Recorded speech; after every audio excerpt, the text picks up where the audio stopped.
Good morning. This is Robert Goodman here on Positive Stroke, staying clean. I'm so happy that you have time enough to be a part of my recovery, and I'm so happy that you are here. And today, I'm going to be talking about the meaning that keeps a person clean and sober. Have to have meaning in your life. And here's the thing. People coming from active addiction. I came in from active addiction. I came into recovery, and the recovery started causing me to look at myself, and I started feeling bad about myself. But people that did not know me said, "It's okay. You're like us, and we're here for one thing: to stay clean and sober. Together we can." So we build that bond. But as we work in our recovery, we find out that we have meaning when we help another recovering addict. We feel good about ourselves when we extend our compassion and concern for another human being. We start to feel good about ourselves because we're giving hope, direction to a person that's searching for recovery. We enjoy that. We feel good about that. We're happy about that situation. It makes us want to keep moving forward in our recovery. So let's take that living life on life's terms. When we as human beings extend compassion, concern, help, and love to others, we feel good about ourselves. We feel that we're helping. We're doing something that's meaningful, that will help someone in a time of need, or just need an ear so you can listen, so they can get it off their chest, so they can find the answers to their own problems. We feel good about that. We feel happy. It gives us conviction to continue to move forward.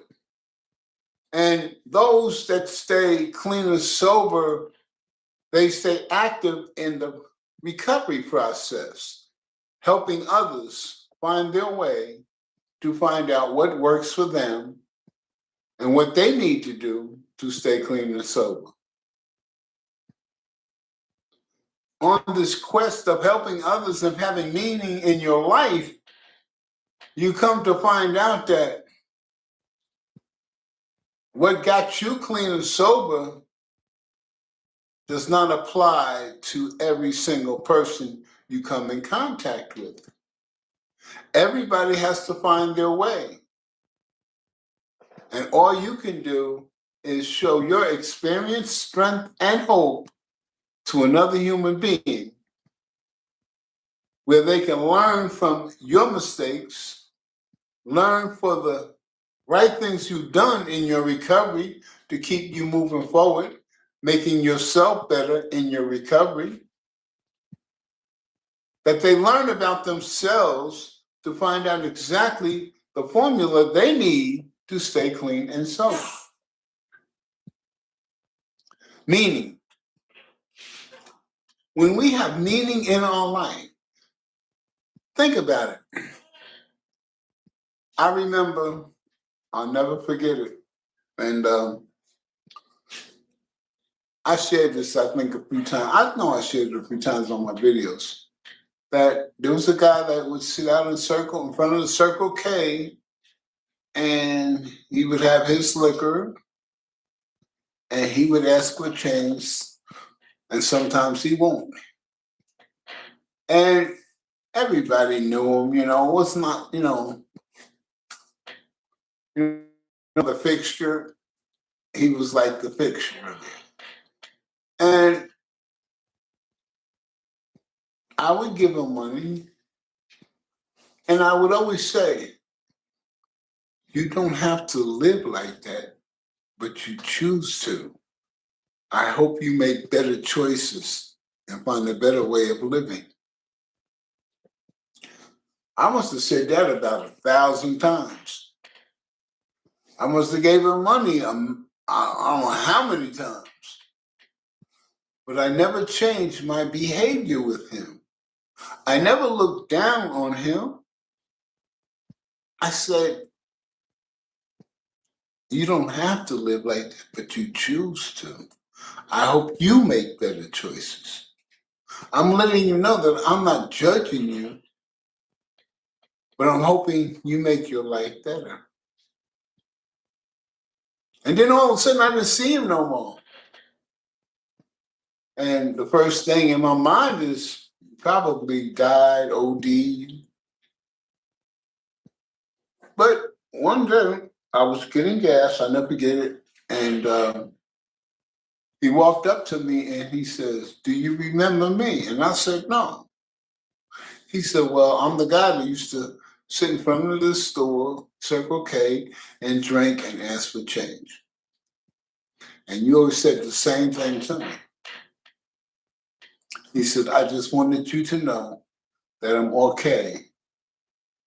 And finally, one day, what you said registered with me." That gave me an inner feeling and an inner happiness that I could not explain, not explain at all. I felt I helped somebody for living in the hell that addiction creates. A hell that addiction creates. That I was able to sow the seed to this person, and it took root in time, and he changed his behavior and he made his life better.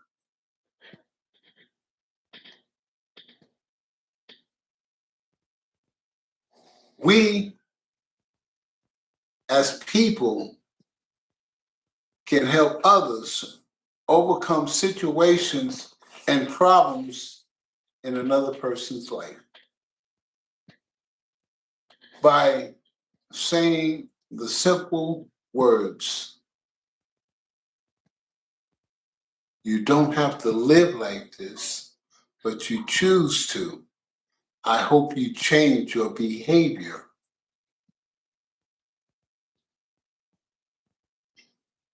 What I'm saying is, this is not working for you.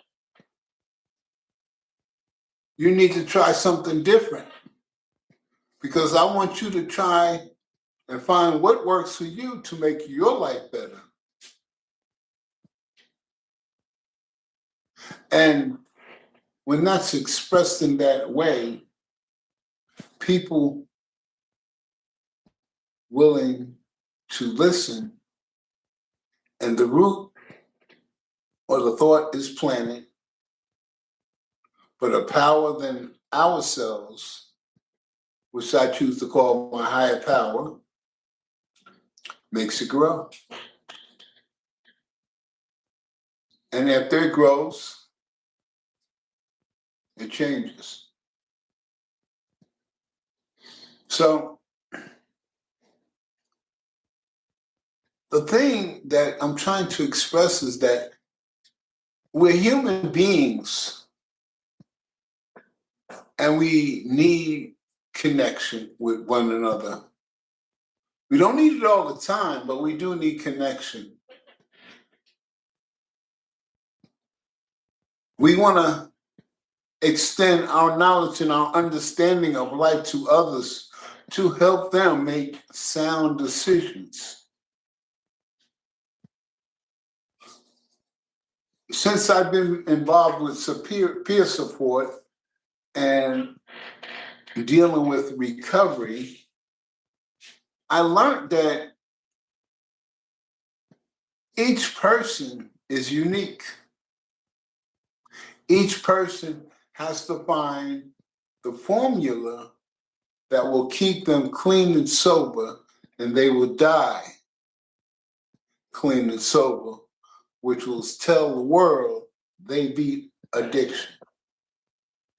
When you die clean and sober, you've beaten addiction. The disease of addiction did not take you out. You lived the life that you could live with the health that you have, which is a blessing from a power greater than you. So, when we have meaning in our lives,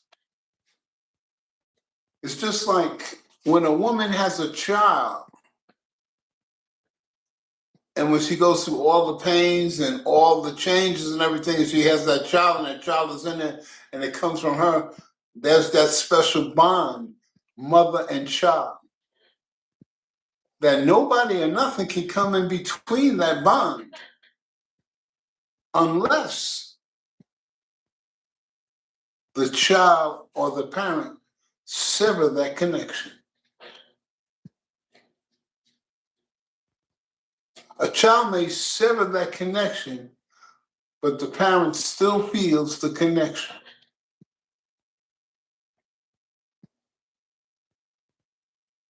But when a parent severs the connection,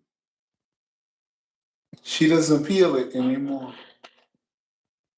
All she feels is pain and hurt.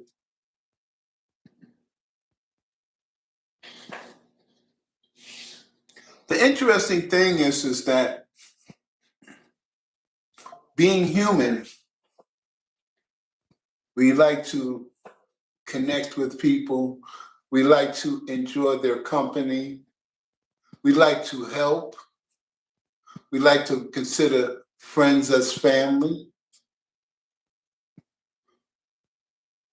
neighbors as friends, neighbors as family. Allowing them to be who they are, and they allowing you to be who you are, respecting each other, having boundaries, and get to understand and enjoy the wisdom of each other.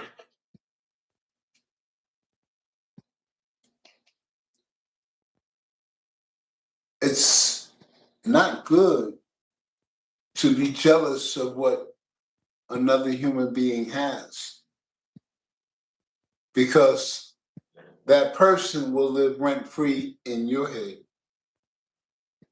which will cause you to take the focus off yourself, which is saying that you're not going to give yourself the right amount of attention and love and concern to live your best life, because your focus is rooted on another human being for their actions and how you feel.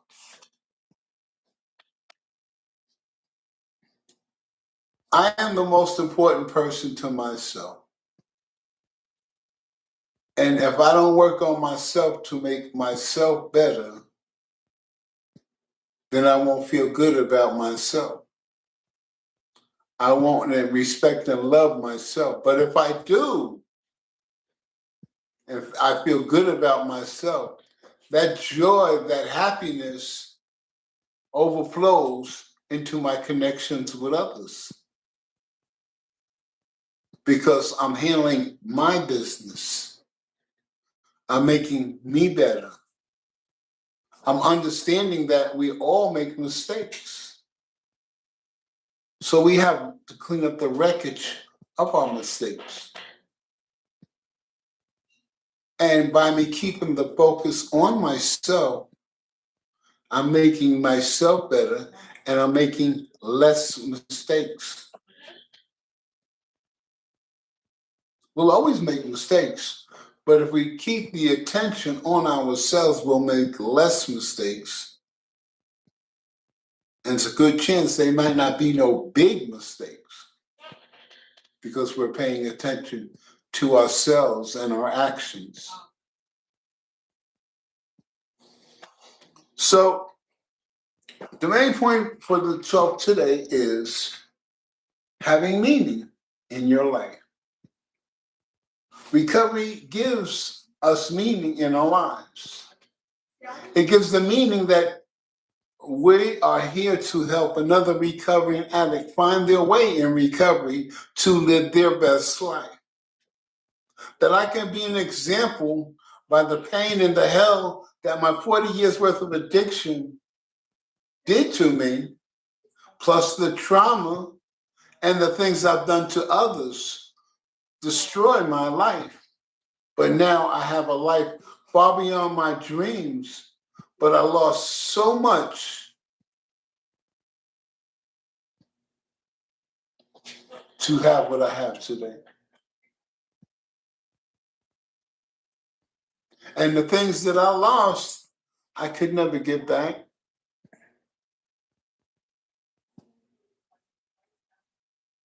So that means I must live life on life's terms, accepting that the 40 years of my active addiction destroyed my life, destroyed relationships and connections that I will never get or never experience. But on the flip side to that, of feeling sad and hurt, is that I have a life that people respect me. I have neighbors that consider me friends, that share important things with me, asking my opinion about things that affect their lives and their loved ones, which makes me feel good that I'm there to help.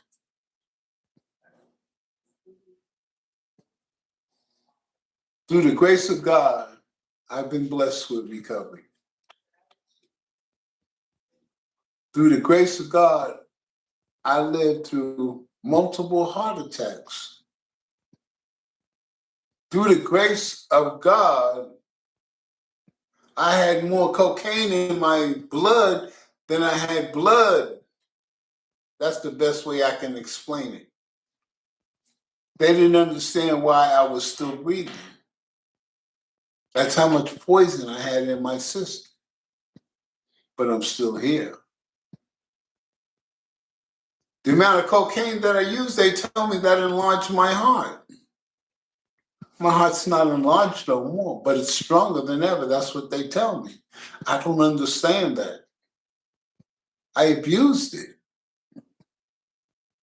So a power greater than me restored me to sanity is a blessing, far beyond what I ever expected to happen to a guy like me.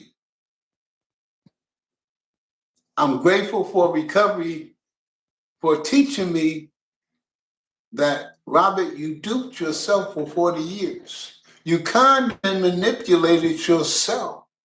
You destroyed yourself by the choices you made.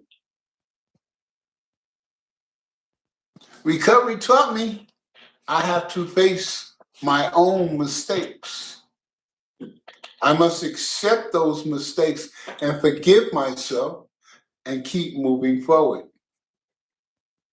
And as I forgive myself for what I've done to myself, gives me the humbleness to forgive others for the mistakes they made to me.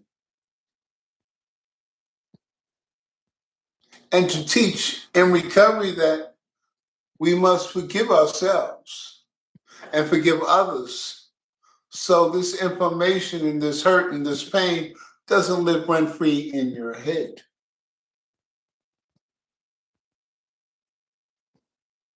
Because it does, it works that way. I still get so emotional of reliving the news that my mother was in the ground 3 months before I knew. That is a very painful situation. There are times when I can say and it doesn't bother me. And then there's times where it affects me so deeply that I have no control of the tears running down my eyes or the pain I feel in my heart.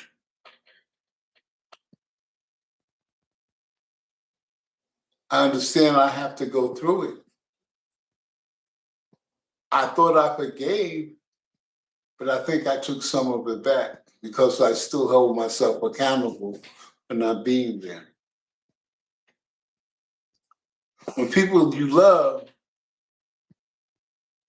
hold that against you, it takes a very long time for that thing to be healed and you to move forward on living life on life terms. Sometimes quickly, sometimes slowly, but it always materializes if we work for it. So in time, it's gotten way better because that was the handcuffs that kept me into active addiction. But that's not the case anymore. The more I work on myself and the more I help others, I am grounded and rooted in the program of recovery. I understand. And the interesting thing is that since I'm active on social media about recovery and I'm active with people in recovery, and I've heard so many situations and stories and issues and things that have happened. And it's interesting how the person that says they're going to do the next right thing do the complete opposite. And it's funny because in early recovery, the people that I thought was going to make it didn't make it, and the people that I thought that didn't make it, wasn't going to make it, did make it. And to me, that's funny. That let me know that I never know who's going to make it. So why can I sit and judge somebody else's about what they're doing in their recovery? Because I'm not God. I can't read hearts and minds. I can read actions. I can read how your demeanor changes, how you stand, how you express yourself, what you do when you tell a lie, what you do when you tell the truth. I can obtain information from that by knowing you and understanding your thought process.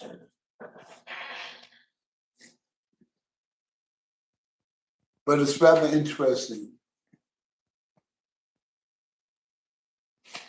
I learned that I do not want to see anyone suffer in active addiction like I suffered for 40 years. Some people look at it like, wow, 40 years, well, man, you went through hell. Let me make it clarified to you in the right way. 25 years, there was no issue, but I was truly addicted because I stayed loaded. I partied to my heart's content, but I was high all the time.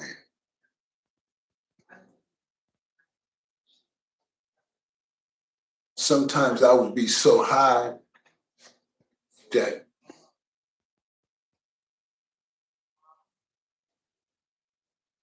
I had to go up to myself and let time bring me back down to normal because I put too much in my system at one time. But the last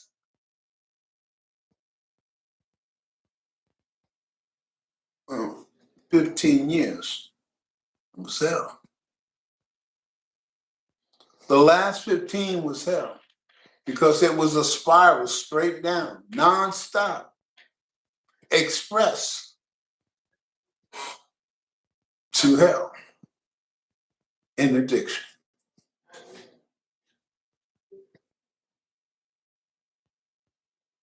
And when I got down into the writing, the 15 years of the hell in addiction, I was trying to get myself back up to them 25 years of pleasure and party and happiness,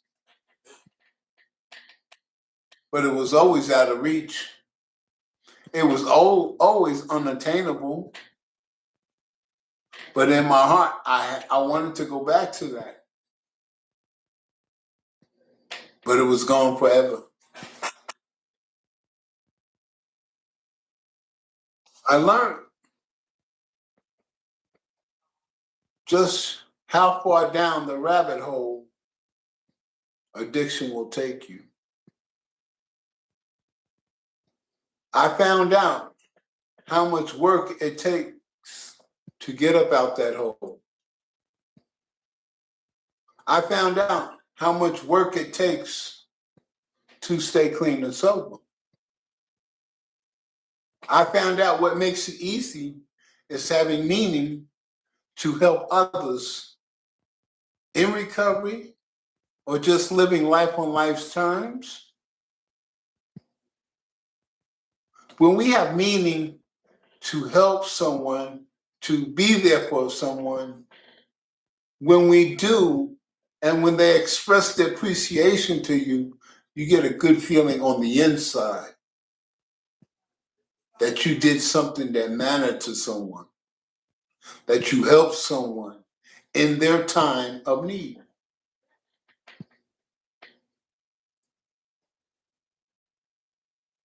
And this, I know, is a fact.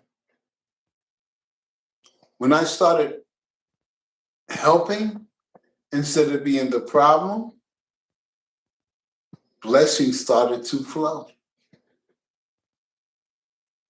A power greater than me was looking out and giving me blessings, rewards, things that I needed to live my best life. The blessings from a power greater than me. From a guy that did a whole lot of crazy, unlegal, stupid things. So, in closing, remember, think about all the times you had meaning in your life. How you was there helping someone else over a situation that was overwhelming to them. That you supported them and you was there. And you see how the bond of connection has grown. But the interesting thing, and I want you to know, is that just because you are there in the way that you are, doesn't mean that a person is going to be that way with you. That is up to them. It was up to you to be who you was, and you expressed it yourself. You did the meaning the way you chose to do to be a part of a person's life to help. Everybody has that right to make the decision the same way. But some people get more blessings than others because some people give more of themselves than others. This is Robert Goodman on Positive Stroke Staying Clean, wishing you a great day. And understand this, when you have meaning in your life, when you have a purpose in your life, when you stand up for yourself, when you be true to yourself, you truly are living your best life. You have a great and wonderful day.